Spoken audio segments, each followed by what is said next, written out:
Hello friends, welcome to சமையல் room. இன்றைக்கி மீன் குழம்பு எப்படி செய்கிறதுன்னு பார்க்கலாம். மீன் குழம்பு நான் மண் சட்டியில் தான் வைக்க போகிறேன். இப்போ 20 சின்ன வெங்காயம், ஒரே ஒரு தக்காளி, ஒரு 5 பூண்டு, கொஞ்சமாக கருவேப்பிலை, இது கூட 1 டீஸ்பூன் சீரகம் சேர்த்து இதை நம்ம நைஸாக அரைச்சிக்கலாம். சின்ன வெங்காயம் 20, ஒரே ஒரு தக்காளி, 5 பூண்டு, கருவேப்பிலை, சீரகம் 1 டீஸ்பூன் சேர்த்து அரைச்சிட்டு வந்துடலாம். அடுத்ததாக மண் சட்டியில் நல்லெண்ணெய் ஊற்றிக்கங்க. மீன் குழம்புக்கு நல்லெண்ணெய் ஊற்றி செஞ்சிங்கன்னா வாசனையாக இருக்கும். 1 டீஸ்பூன் வெந்தயம் சேர்த்துக்கங்க. அடுத்ததாக ஒரு அரை டீஸ்பூன் சீரகம் சேர்த்துக்கங்க. இது நல்லா பொரியட்டும். அடுத்ததாக வெந்தயமும் சீரகமும் நல்லா பொரிஞ்சிருச்சு.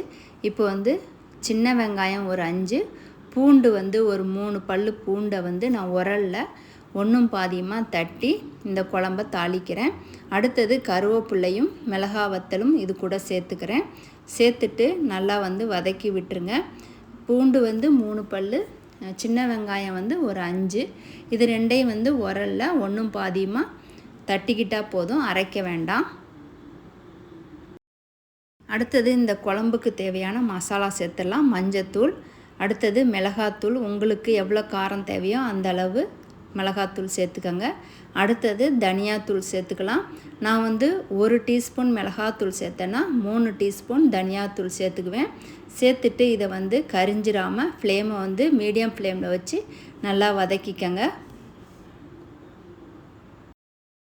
இப்போ அடுத்ததாக நம்ம அரைச்சோம் பார்த்திங்களா, ஃபஸ்ட்டில் சின்ன வெங்காயம், பூண்டு, தக்காளி, கருவேப்பிலை, சீரகம், அந்த விழுதை இந்த தாளிப்போடு சேர்த்து இதையும் நல்லா வதக்கிடுங்க.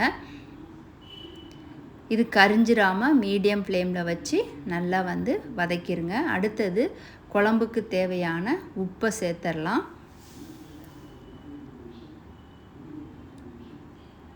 உப்பை சேர்த்துட்டு இதையும் நல்லா வதக்கி விட்டுடலாம்.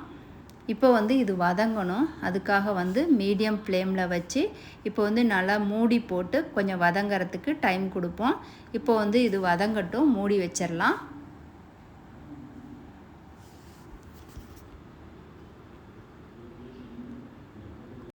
அடுத்ததாக மசாலா நல்லா வதங்கிடுச்சு பாருங்கள். எண்ணெயெல்லாம் பிரிஞ்சு வந்துருச்சு. நல்லா வதக்கி விட்டுட்டு அடுத்ததாக நம்ம இந்த குழம்புக்கு தேவையான புளி கரைசலை இது கூட சேர்த்துடலாம். உங்களுக்கு எவ்வளோ புளி தேவையோ, இந்த குழம்புக்கு எவ்வளோ புளி தேவையோ அந்த அளவு புளி கரைசலை இதோட சேர்த்துருங்க. இப்போ இந்த ஸ்டேஜில் புளி நல்லா கொதித்ததுக்கப்புறமா உங்களுக்கு தேங்காய் வேணும்னா தேங்காய் மட்டும் நைஸாக அரைச்சி, இப்போ இந்த புளி கரைசல் நல்லா கொதித்ததுக்கப்புறம் நீங்கள் தேங்காயை ஊற்றிட்டு மூடி வச்சுருங்க. இப்போ நான் மூடி வச்சுட்டேன். இப்போ இந்த குழம்பு நல்லா கொதித்து வெந்து சுண்டி வரணும். சுண்டி வந்ததுக்கப்புறமா நம்ம மீனை ஒன்று ஒன்றா இது கூட சேர்த்துற வேண்டியதான். அவ்வளோதாங்க. ரொம்ப ரொம்ப டேஸ்ட்டாக இருக்குங்க. இந்த மண் சட்டியில் நீங்கள் செஞ்சு சாப்பிட்டு பாருங்கள், செம்ம டேஸ்ட்டாக இருக்கும். இந்த மீன் குழம்பு வீடியோ உங்களுக்கு பிடிச்சிருந்தா லைக் பண்ணுங்கள், ஷேர் பண்ணுங்கள், கமெண்ட் பண்ணுங்கள். மறக்காமல் சமையல் ரூமுக்கு சப்ஸ்கிரைப் பண்ணுங்கள். Thank you friends.